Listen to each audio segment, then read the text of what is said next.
pourquoi c'est capital de vivre selon la sagesse de Dieu? Vous devez savoir que tous les fois où vous vous êtes trompé, c'est parce que vous vous êtes reposé sur votre propre sagesse. Toutes les fois où tu as échoué, c'est parce que tu t'es reposé sur ta propre sagesse. Toutes les fois où tu as été déçu, c'est parce que tu t'es reposé sur ta propre sagesse. Ou après tu dis, oh mais j'étais sûr que c'était ça. Mais comment? C'est parce que tu t'es reposé sur ta propre sagesse. La Sainte Écriture, dans le livre de Proverbes, au chapitre 3, verset 5 nous dit, ne vous reposez pas sur votre propre sagesse. Et il faut savoir que toutes les fois dans ta vie où tu t'es reposé sur ta propre sagesse, tu peux te tromper, tu peux être déçu, tu peux échouer. Mais lorsque tu te reposes sur la sagesse de Dieu, il faut savoir que tu vas faire des choix éclairés. Pourquoi nous devons vivre selon la sagesse de Dieu? D'abord, comme nous parlons d'avoir la sagesse divine, c'est la capacité à voir du point de vue de Dieu et d'agir selon sa volonté. Est-ce que là où tu es maintenant, tu es tombé sur cette vidéo, est-ce que tu as cette capacité-là?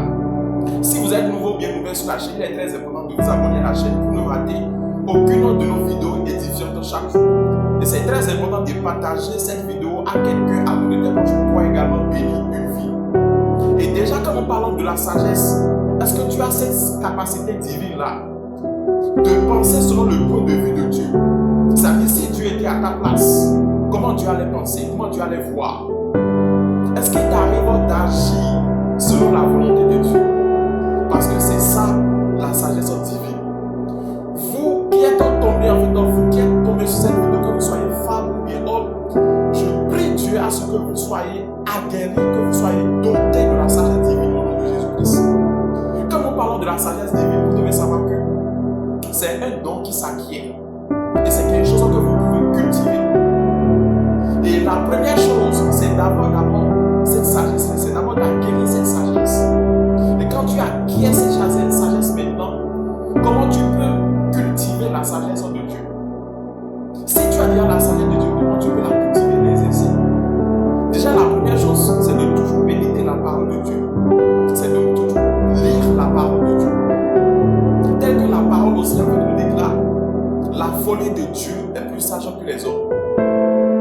Et l'Écriture nous enseigne dans Proverbe 2 au verset 6 que c'est Dieu, l'Éternel, qui accorde la sagesse.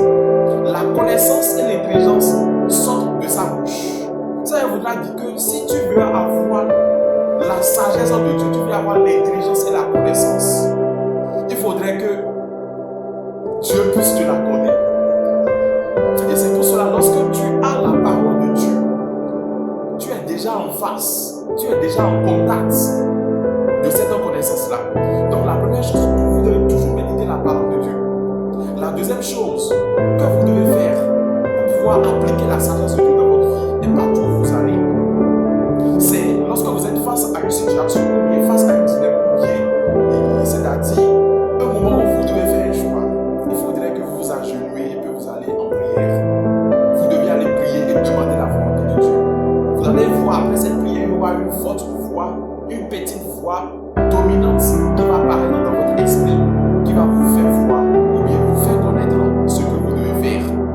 Donc c'est très important quand tu es en face de Dieu, d'un embarras ou bien d'un dilemme, de te mettre à genoux et de prier pour pouvoir connaître la volonté de Dieu.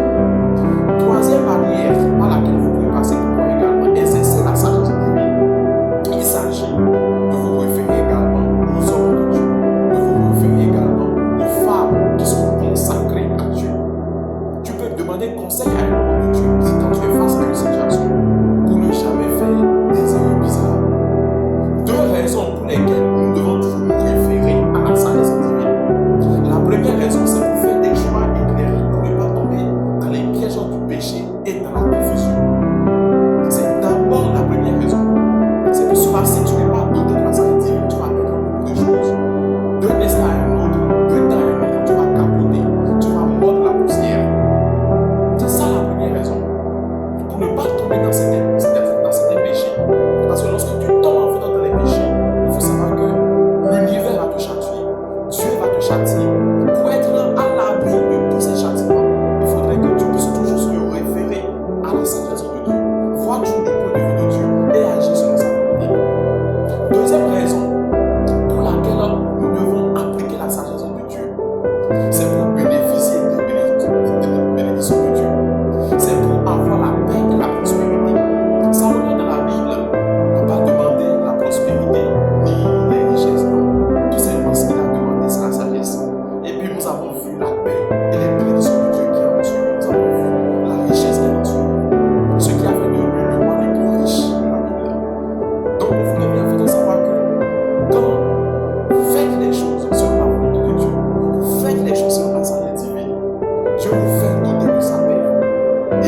Concentrez sur la sagesse de Dieu.